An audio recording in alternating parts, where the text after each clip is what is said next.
Bismillahirrahmanirrahim. Assalamu alaikum dear students. I hope you all are fine and in the best conditions of your health. So in connection with the online lectures for the course of Fundamentals of Organic Chemistry, today we shall discuss about the Markovnikov rule and anti-Markovnikov rule. So the basic concepts which we shall discuss in this lecture is we shall discuss about the alkenes, we shall discuss about general mechanism for addition reactions of alkenes, then we shall study about what is Markovnikov rule and the anti-Markovnikov rule.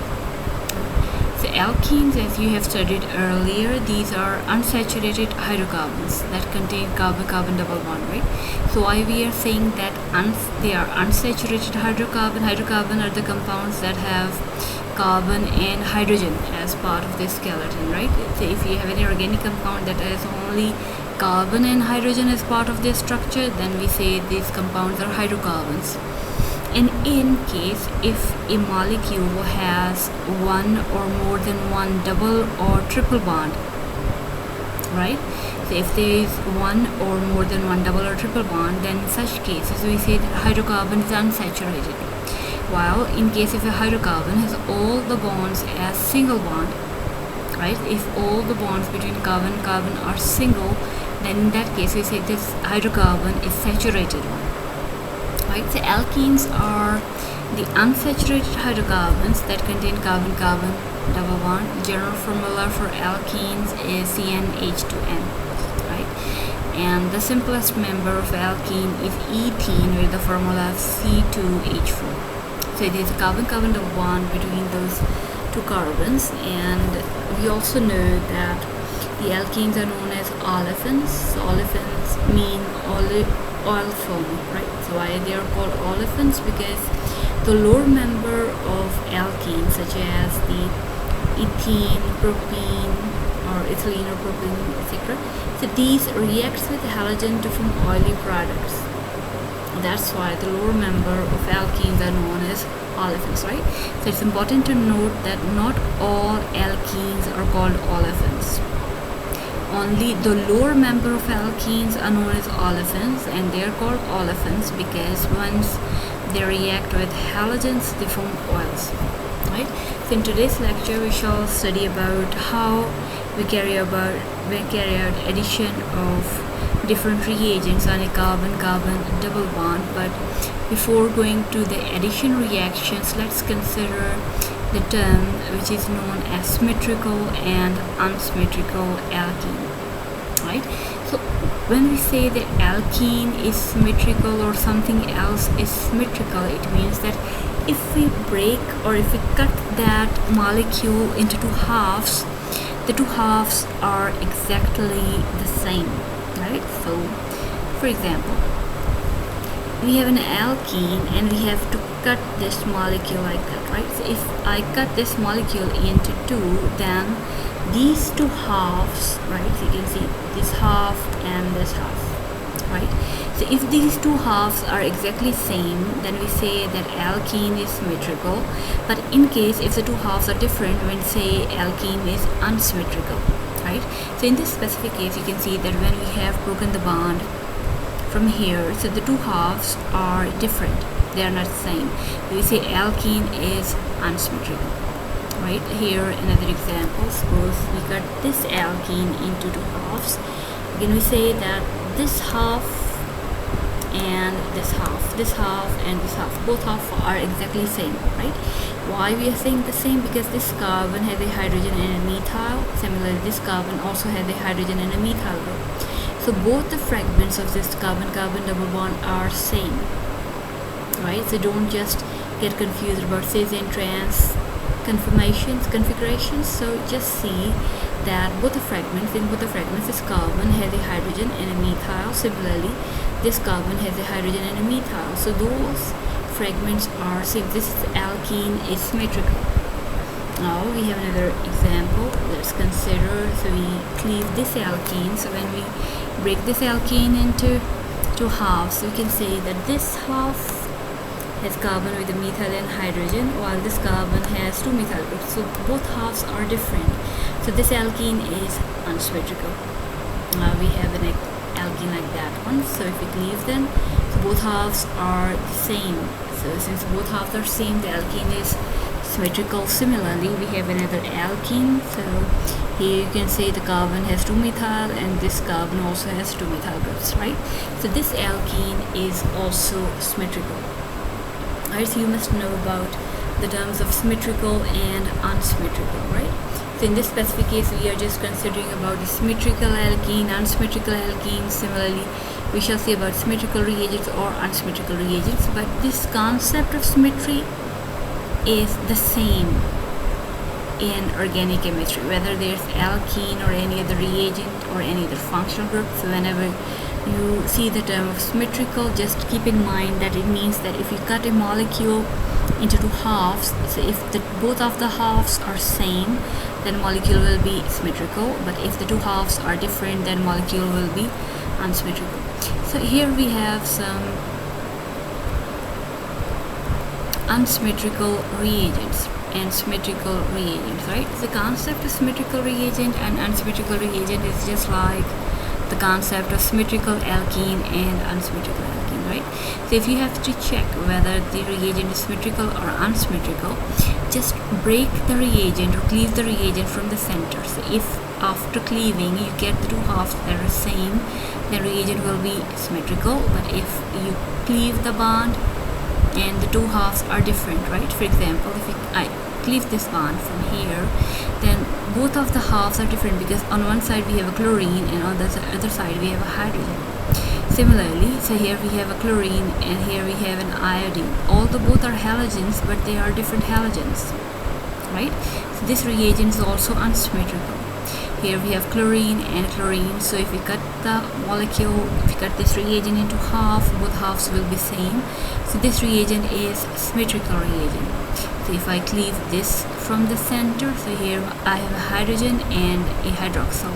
So both of the reagents are, both of the parts are different, so this reagent will be unsymmetrical. Similarly, this is also unsymmetrical because both the halves are different. Similarly, this is an unsymmetrical reagent because on one side we have a hydrogen, on the other side we have sulfonic group. Similarly, this is also an unsymmetrical reagent, right?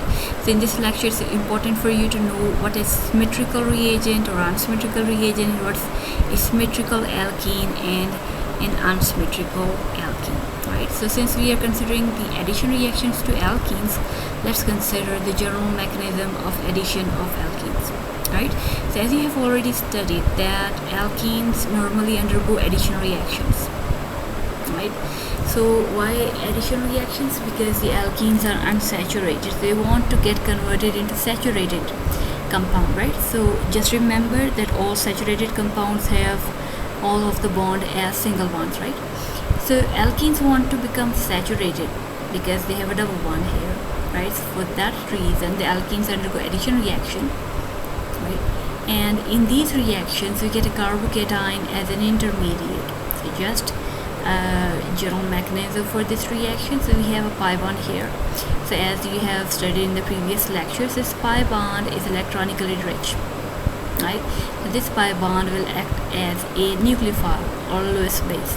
So this bond, pi bond, will attack on this deficient electrophile, right? This part which is partially positive, this is deficient. So anything that's electronically deficient, we have studied that this is known as an electrophile, while this component will leave as a nucleophile here. So in the start of this mechanism, the pi bond will attack on this electrophile which is electronically deficient, and this nucleophilic component will leave. So as an intermediate, we will get a carbocation here, right? After formation of this carbocation, this component that was nucleophile which was left in the previous step, this nucleophile will attack as a nucleophile here, and we will get a saturated compound here, right? So this is the general mechanism of addition of alkenes.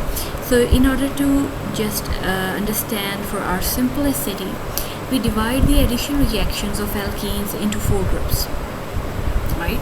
So the group 1 is addition of symmetrical reagent to symmetrical alkene. The second group is addition of symmetrical reagent to unsymmetrical alkene.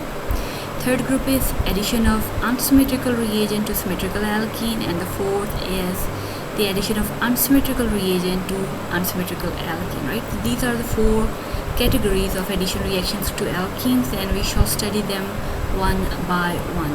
So firstly, we have the addition reactions of symmetrical alkene to addition of symmetrical reagent to symmetrical alkene, right? So here we are taking the example of this alkene, which is symmetrical. So you can check if I draw a line here, if I cleave it from here, so the two halves are exactly the same.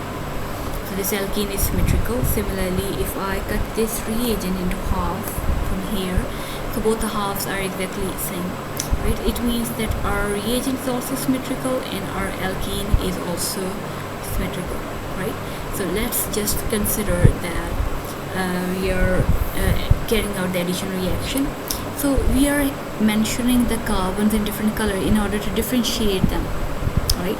So let's consider that the reaction involves the attack of pi electrons on one of the hydrogens, because by means of London dispersion forces, so one of the hydrogens is partially positive while the other hydrogen is partially negative, right? So pi electronic density attacks the deficient hydrogen at that instant, and the other hydrogen will leave, right, like that. So there are two possibilities, right? This hydrogen can attach to this carbon, which is green, or this hydrogen can attach to the carbon, which is blue, right? So since both of the carbon has same hydrogens, right, so this hydrogen can add to this blue carbon, or this hydrogen can attach to this green carbon, right? So if you see that in both of the cases, whether the hydrogen is getting attached to this green carbon or blue carbon, we are getting a carbocation which is primary, right? So here this carbocation is primary carbocation, and similarly this carbocation is also a primary carbocation. So whether the hydrogen adds to this carbon or that carbon, it doesn't matters, right? So we get same carbocation here, right? And afterwards what happens, that this hydrogen that left in the previous step, so this hydrogen will attack as a nucleophile on the carbocation right here, or in that case this hydrogen with negative charge will attack on this carbocation here, and we will get only one product, right? So we can make a generalization that when both the alkenes and the reagents are symmetrical, it doesn't matter that which of the two hydrogen atoms will go to which carbon, right? So this hydrogen can go to this carbon or that carbon. Similarly, this hydrogen can go to this carbon or that carbon, right? So whenever the reagent and alkene both are symmetrical, it doesn't matter that which atom goes to which carbon. So we get only one type of carbocation and we only get one product, right? So here is a generalization. So we'll consider this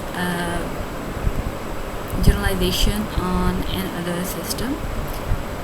So let's consider that now we have an alkene and a reagent, and we'll see that whether this is symmetrical or unsymmetrical, right? So just check. So in order to check, so we break this alkene into two halves. So both the halves are exactly same because both carbon has two hydrogens here. So we know that alkene is symmetrical. Now we cleave this reagent into half, so both our halves are same, so it means the reagent is also symmetrical, right? So this is a case of addition of symmetrical reagent to symmetrical alkene, right? So as per the mechanism, we know that because of London dispersion, so one of the carbon is partially positive at this instant, other is partially negative. So this pi electronic density will attack on this deficient chlorine, and the other chlorine will leave like that, right? So we have two possibilities. This chlorine can attach with this green carbon, or this chlorine can attach with this blue carbon. So let's consider both options. So here in this case, the chlorine is getting attached to the blue carbon here, and in this case this chlorine has attached to the green carbon here. So what you have to check is to check the nature of carbocation, whether the carbocations are different or they are the same. So in this case the carbocation is primary, and in this case the carbocation is also primary, right? So we are getting the same carbocation here. So in the next step, the chloride ion that left in the previous step, this chloride ion will attack as a nucleophile here, and similarly this chloride will also attack as a nucleophile here. So since the carbocation is the same, the product formed after this attack of chlorine will also be the same, right? So again, we can generalize that since both the reagent and the alkene are symmetrical, it doesn't matter which of the two halogen atom will go to each carbon, right? So this chlorine can go to this carbon or that carbon. It doesn't matter because we only get one carbocation, and this one carbocation will form only one product, right? So this is a generalization in case we have we have a symmetrical alkene and symmetrical reagent.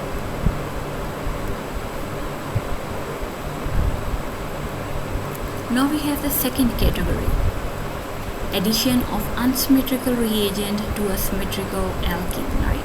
So in this specific case, we have an alkene which is symmetrical, right? So you see alkene is symmetrical, but the reagent is unsymmetrical. Right, you can see the both halves are different. So on one side we have a chlorine and the other side we have a hydrogen. So in this specific case, since the alkene is symmetrical and the reagent is unsymmetrical, let's consider what will be the outcome of this addition reaction. So as you know, as per the mechanism, the pi electronic density will attack on the carbon, will attack on the part of reagent that is electronically deficient. So here we have an electrophilic part, while this nucleophilic part will leave for now, right? So we have two options. This hydrogen can go to this green carbon or that can go to that blue carbon, and we will see what type of carbocation we get. So suppose this hydrogen is getting attached to this blue carbon. In that case, we are getting a carbocation, and you can see this carbocation is primary.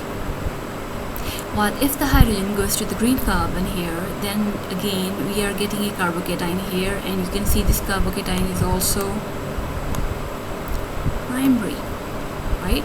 So although the reagent is, you can say this is unsymmetrical, but when this first part with this is a formation of carbocation here, so whenever the alkene is symmetrical while the reagent is unsymmetrical, we get only one carbocation here, right? So we get only same type of carbocation.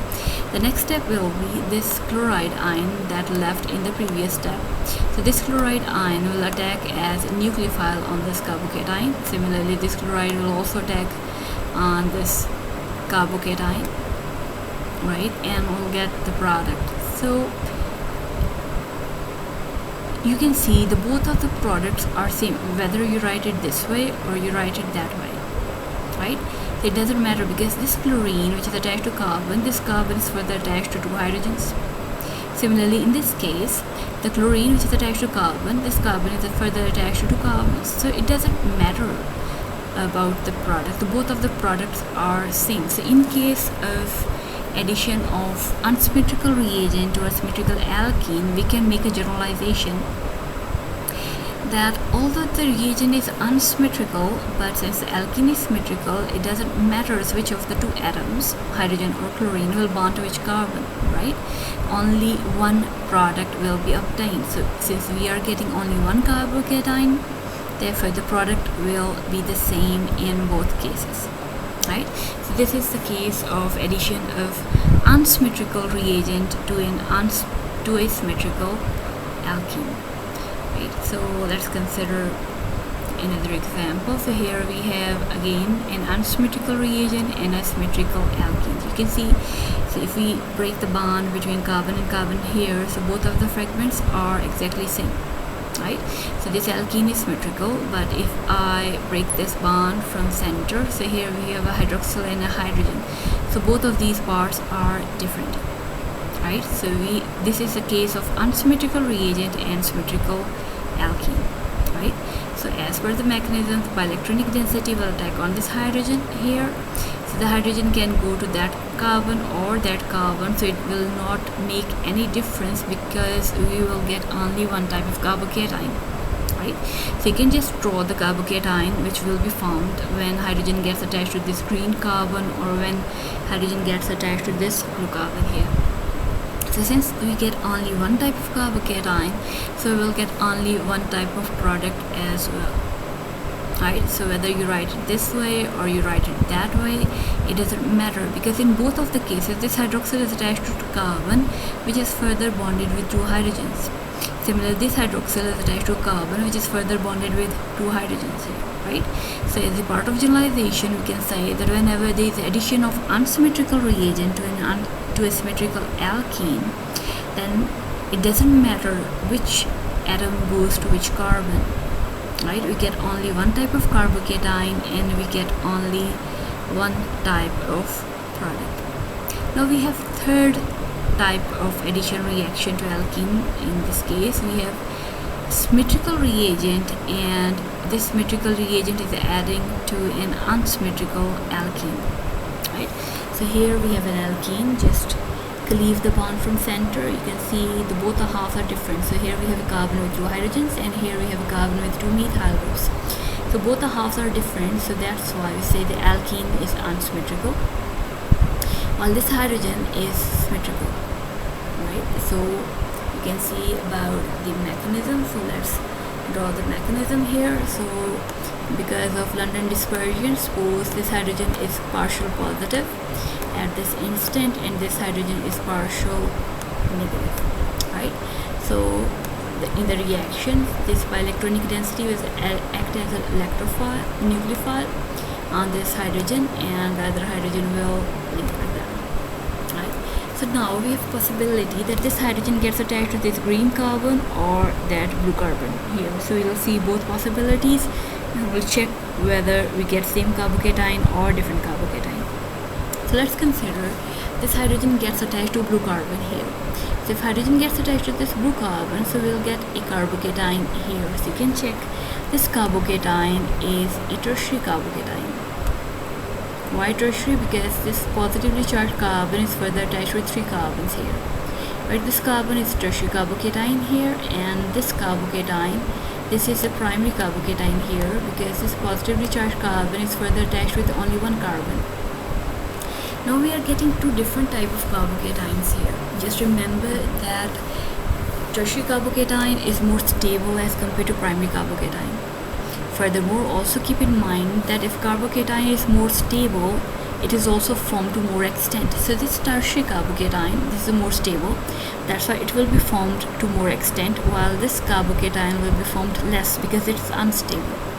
So in the next step, this hydride ion that left in the previous step will act as a nucleophile, and it will attack on this carbon or it will attack on this carbon, both possibilities, right?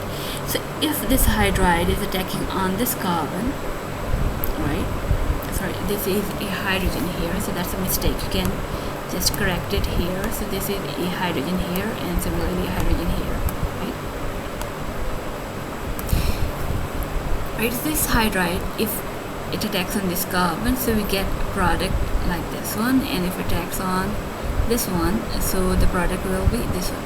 So this is a some different case. So in case when you are adding a symmetrical reagent to an unsymmetrical alkene, although we are forming two different type of carbocations, one is stable, one is less stable, but the product that is formed from both of these carbocations is the same, right?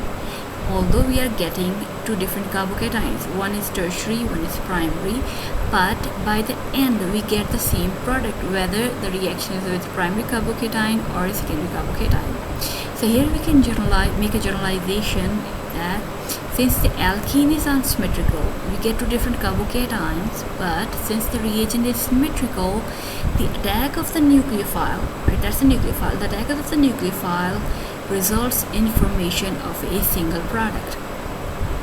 It doesn't matter which part goes to which carbon again, right? So in all of the previous three cases which we have studied so far, we get only one product, whether the carbocation is formed is same or whether the carbocation formed are different. So now we are considering the fourth category of this reaction. Okay, another example of this condition, when we are having a symmetrical reagent which is added to an unsymmetrical alkene, right? Here, so we have chlorine. You can see this is a symmetrical reagent, while this alkene is unsymmetrical. So again, we are having two different type of carbocations. So one carbocation is tertiary, this is more stable. This carbocation is primary, this is less stable. But after the attack of chlorine, which is nucleophile here, so we get the same product, right? So we can make a generalization that since alkene is unsymmetrical, we get two different carbocations. But since the reagent is symmetrical, the attack of nucleophile result in formation of only one product. So here we have the fourth category of addition reaction to alkenes. The fourth category is we are adding an unsymmetrical reagent to an unsymmetrical alkene. So just see the mechanism for this purpose. So here we have a mechanism. So you can say pi electrons will attack on this partially positive center, right, and this group will leave with a nucleophile. Again, we have two possibilities, right? So this hydrogen can attach to this green carbon or this blue carbon. So as a result, you can see that alkene is unsymmetrical. So you'll get two different types of carbocations. So one will be more stable and another will be less stable, right? So suppose that in case if we are having a green carbon here, right, and this is bonded, and this is a blue carbon here, right, and we are having a methyl group here, a methyl group here, a hydrogen here, and another hydrogen here as well, right? So let's consider the possibility that the hydrogen gets attached to this blue carbon here. So if hydrogen gets attached to this blue carbon, you can say we are forming a carbocation here. So this carbocation which will be formed, this carbocation is tertiary. But in case if this hydrogen, if it gets attached to this green carbon, right, so just let me draw it. So if this hydrogen, if it gets attached to this green carbon here, then we get a carbocation on the blue carbon. So this carbocation which is on this blue carbon, this carbocation is primary. So this carbocation is primary carbocation. We're getting two different types of carbocation. So one is tertiary and one is primary. So you know the tertiary carbocation is more stable, that will be formed more extent, while this primary carbocation will be formed less because it's less stable. So in the next step, what happens that this chlorine atom that left in the previous step, this chlorine will attack as a nucleophile on this carbocation here. So in that case, if the chlorine is attacking here, we get this product, right? So this product is forming from a more stable carbocation, while the chlorine, when it attacks on this carbocation, so this carbocation will result in formation of this product. So this product is forming for a carbocation that is less stable. Now let's consider if these two products are same or if these two products are different. So first consider this product. So here you can see that the chlorine is attached to carbon, which is further attached to two hydrogens, while in this example, in this product, this chlorine which is attached to carbon, which is attached to two hydrogens, two further methyl groups here, right? So both of these groups are different. You can see, for example, here. So since both of these groups are different, so these products are different, right? So we can make a generalization from this explanation is that whenever an unsymmetrical reagent is added to an unsymmetrical alkene, we get two different type of carbocations, and these two type of carbocations result in formation of two different products after the attack of the nucleophile, right? So we get two different type of products. Now here the question arises, which of these two products will be major, right? So what's a major product? Major product is a product that is formed in a more quantity, in more yield, right? So we get two different products, right? They are not same, they are different, because you can see this chlorine is attached to carbon, which is attached to two hydrogens, while this chlorine is attached to carbon, which is attached with two methyl groups. So we are getting two different groups, two different products. And now the question arises, which of these two will be major? Which of these two will be formed in larger quantity? For this explanation, let's consider the mechanism. Here you can see this bioelectronic density is attack on this electrophilic part, whatever the electrophilic part is, right? So just keep in mind that this reagent is unsymmetrical and this alkene is also unsymmetrical here, right? So when it attacks its electrophilic part, so we are getting two possibilities. So this electrophile can attach on this green carbon or this blue carbon. So depending on the carbon to which this electrophile gets attached, we get two different types of carbocation here. So in case this electrophile is getting attached to this green carbon, then we get a primary carbocation here, right? So primary carbocation is less stable, while if the electrophile is attacking on this blue carbon, we are getting a tertiary carbocation here. So since tertiary carbocation is more stable, it is formed in larger amount, that is formed as a major carbocation, and the product that's formed from this major carbocation will also be formed in larger amount. This carbocation, since it's forming in lesser quantity, therefore after attack of the nucleophile, the product will also be formed in lesser quantity, right? So we can make a generalization here that a carbocation that is more stable will result in formation of a major product, while the carbocation that's less stable will result in formation of a minor product, right? So why we say that certain products formed as major while others formed as minor? Answer is relative stability of carbocation here. So the carbocation is more stable, it will be formed in more amount, and the product formed will also be in higher yield, right? The product that's formed in higher yield or in more amount is called a major product, right? So in general, we can say stable carbocation will form the major product, while unstable carbocation will form the minor product. So here is an important rule, and the rule was devised by Russian scientist Markovnikov. The rule is named after Markovnikov. According to this rule, whenever an unsymmetrical reagent is added to an unsymmetrical alkene, the positive part of the added reagent will always go to the carbon that has maximum number of hydrogen atoms, right? So here the positive part of the added reagent means the electrophilic part, right? So it is important for Markovnikov rule to be followed that both the alkene and the reagent must be unsymmetrical, right? If any of the reagent or the alkene or both are symmetrical, Markovnikov rule cannot be followed. It is only followed if the alkene as well as the reagent are unsymmetrical, right? So whenever both of these are unsymmetrical, then the electrophilic part, which is the positive part, will always go to the carbon that has maximum number of hydrogen atoms, right? Let's apply Markovnikov rule on an alkene, right? So first part of the Markovnikov rule is whenever an unsymmetrical reagent is added to an unsymmetrical alkene. So alkene is unsymmetrical, reagent is unsymmetrical.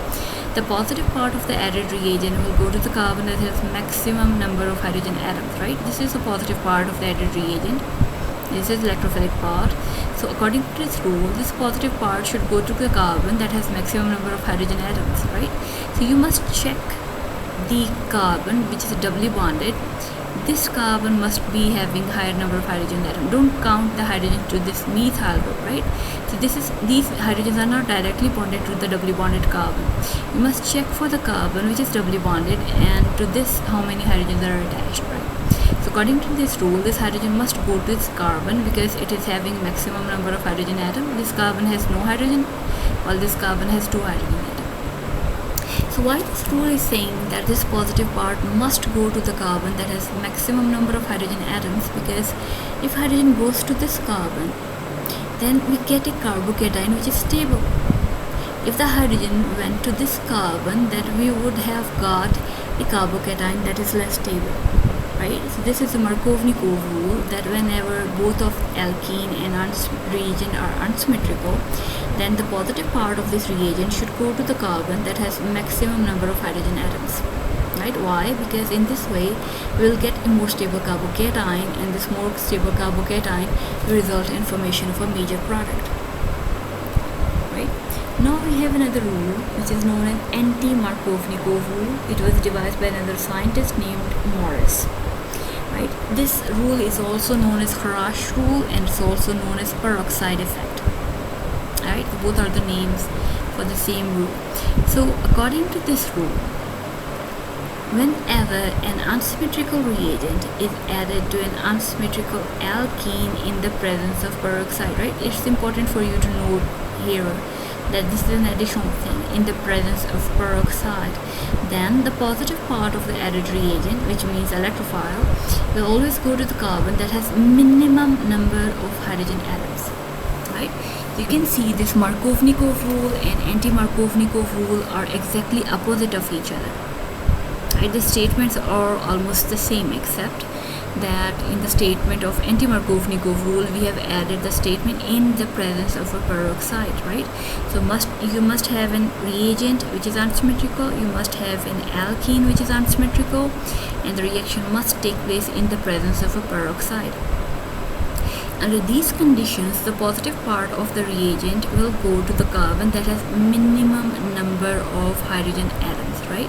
So why we are saying that the hydrogen must go, or the positive part must go to the carbon that has minimum number of hydrogen atoms, this can be explained from this mechanism here. So here we have a peroxide. This is hydrogen peroxide, right? So what's the peroxide? Peroxide is any group that has carbon that has a single bond between oxygen and oxygen, right? So here we have a single bond between oxygen and oxygen, right? So any functional group that has a single bond between oxygen and oxygen, this is known as peroxide. So this is a hydrogen peroxide molecule.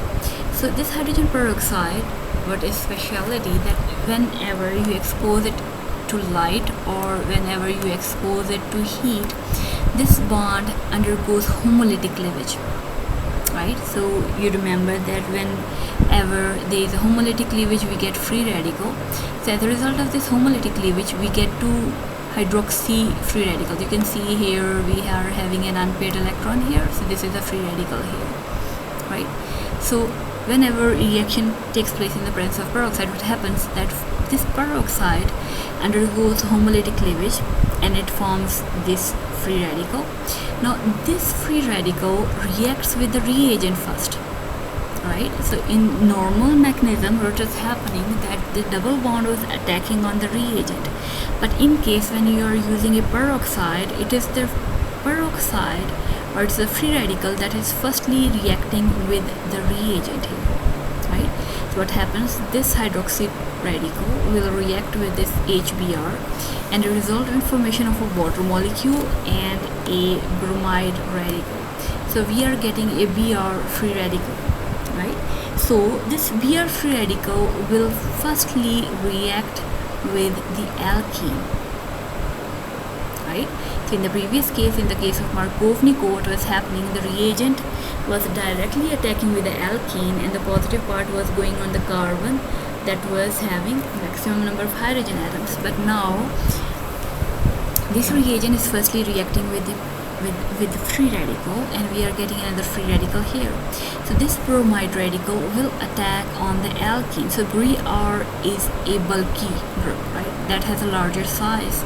So this larger group will prefer to go to a carbon that has minimum number of substituents, right? So Br will prefer to go to a carbon that has minimum number of substituents, because the minimum number of substituents will provide minimum steric hindrance. So this bromine will prefer to go on this carbon, right?